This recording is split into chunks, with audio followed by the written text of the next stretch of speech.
And now we are going to see a video of Aria the Canary, and we are going to talk to Pam. Hi, Pam. Hey, good morning. So what can you tell us about Aria, who is on the screen right now on the video? Aria is having a good time with a sprig of millet that is behind her and blocking your view of it. So she's getting a bit of a treat for being such a good bird on video. Aria came to Mickaboo as part of what I'm going to call an aviary rescue. And I'm going to qualify that because we tend to think of aviaries as large structures that are fairly well built, predator proof, etc. And that was not exactly the case with Aria. Aria and a flock of many other birds, I want to say somewhere around the 70s, were the property of a lady who, as time went on, got old, as the best of us do, and got to a point where she was no longer able to care for herself and in fact passed away. And therefore the birds were left to fend for themselves.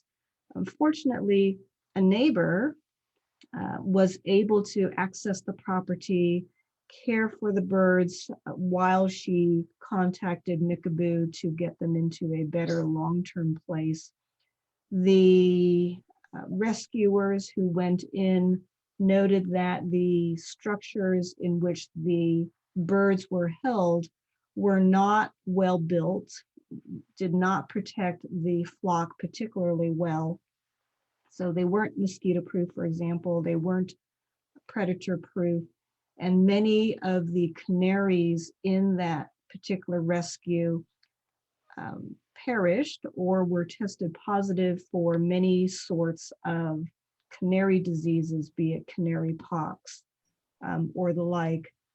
Aria is a survivor of that particular flock, so she's clearly not succumbed to that disease. However, she is a carrier, and therefore, when she is rehomed, should not go to a home that has other canaries to which she might transmit the various pathogens that she is carrying. So is it just canaries? Could they go to a home with that has parrots, for example? Yes, she should be okay with other non-canary birds. And the main method of transmission is somewhat physical. So it's not airborne per se, but if she were to regurgitate to another bird, or if the other bird had contact with her droppings, that idea, shared the same water bowl, that would be more of a source of concern. And of course, canaries tend to be housed with other canaries. And so that's why we have the thought around not housing Aria with another canary or canaries that may be given the diseases that she is carrying in her body. Yeah, I was actually about to ask that because generally with canaries, with finches, with most of our small birds, we do want them to be adopted in at least pairs. So is that not a thing with Aria then? Yeah, with Aria, the thought that we have is that she would be a great office companion. So lots of ambient attention from a human, someone that she can sing to, because she was named precisely because of her song, even though she's a girl. So, yeah, I was told that only males sing. And that arguably the males might have a brighter sound, but that's,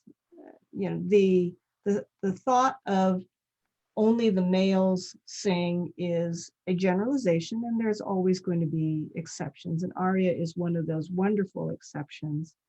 I mean, for me, because she's in a part of the house that I don't frequent, given the number of birds in my home, she tends to sing when I'm not there. But I can hear her from the other side of the house. She's loud enough for the sound to penetrate. But given the kind of sound that it is, it's not, obnoxious, at all. It's actually fairly joyful. we actually had someone from the audience who asked, could they live with another infected canary or finch if someone had one? We would want to talk to our avian vets because the word infected is a bit broad. And, infected with what would be the other interesting question. Aria is also potentially a bit aggressive. Females tend to be that because they're defending their territory. So we would want that situation to be monitored carefully, even after we got permission to attempt the pairing. All right, so sounds like Aria might be a good solo bird, but multiple birds is potential with some vet oversight.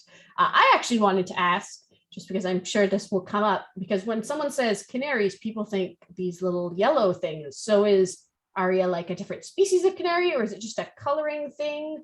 Are they secretly a finch in disguise? To your point, canaries are bred for many different things. There are canaries that are bred specifically to sing, and there are singing competitions you can even find on YouTube. There are other canaries that are bred for their feathers, and there are, again, on Google, you can find interesting configurations of feathers where they are curled up and very strange. So she is a more what I would call naturally colored canary. Still very beautiful. If we get far enough, there's a set of videos here where there's a pretty good close-up. But she's got beautiful shades of brown and off-white. And the other interesting thing about canaries and their feathers, I remember when I first fostered my first canary, is when I went and saw it was sleeping, you couldn't find its head because everything was all poofed up. It was almost exactly like a round feather ball. And of course, the head is tucked back in the feathers. And it was just the cutest, darndest thing. Just oops, no head. So canaries are a little bit different from the larger parrots that we have been seeing. What is her diet like? She loves the Harrison superfine pellets. And in fact, because canaries and finches are such high energy, you can get the high potency pellets, and which they're called high potency because they have a higher fat content on them, and use them in their diet. They'll also be okay with the adult lifetime diet as well. You also saw early on in the video where she appreciates her millet, like most smaller birds do. The veggies and fruits is a little bit of a hit or miss. She tends to want to have the fruit opened enough where the skin is broken and she can get to the juice more easily. So like a grape, appreciates the grape being sliced and available to her that way, as opposed to, oh gosh, I need to actually work at getting through the skin. She's dainty. She wants you to prepare the fruit for her. Yes, exactly. Just another reminder for people, if you do have any questions, feel free to ask them in the Q&A, whether they be about Aria specifically or about canaries in general, because canaries are a little bit unusual compared to a lot of the other birds. They have their own unique stuff. And we will also be doing a Q&A with everyone else. So if you have questions about any of the other birds, again, please don't hesitate to ask about that either. I did want to ask a little bit about the toys because I see a shredder in the middle there. Does she like to play with that at all? Or is it a sometimes toy? So canaries are one of those birds where if you reference the toy that is to her left that has the blue and yellow coloring with a bunch of hanging down from it, canaries will tend to like to chew on the stuff that's hanging down. They're not the kind of bird that wants to necessarily destroy the parts that are whole. And they want to go after the hanging ones because if they work at it enough, they think that they can actually make a nest out of it, and they tend to not actually succeed in doing so. So she likes fussing around with the hanging ends. There is a toy that is down below that has rotating pieces that she will now and again sort of poke at and make rotate. Same with the ball that is at the upper left and make that turn around. It's got some jingles in it. But her favorite activity is actually the bouncing around that you're seeing her do. Exploring the cage. And with a canary and finch, you actually do want a surprisingly large cage. A lot of people kind of get this idea of the small dome shaped one. But they actually do need larger cages. You want to give them space to do that bouncing around because they tend to actually hop fly, I guess, Yeah. from perch to perch. Exactly. And they also tend to be the kind of bird that isn't let out of their cages.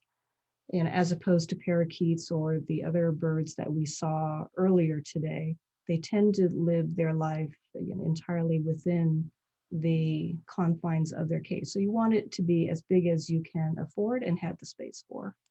That sounds good. So before we go, do you have any fun stories about Aria? So Aria, came from that aviary situation with a bunch of the other birds and has adapted amazingly well to life as more of a solo bird, as you can see here.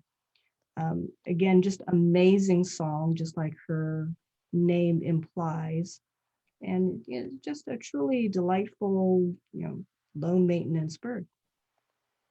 Oh, yeah. And there you getting a really nice view of the coloring on her tail and sides and the edges of her wings. Yeah. That is some very nice coloring. All right. So we are going to wrap up here. Thank you very much, Pam.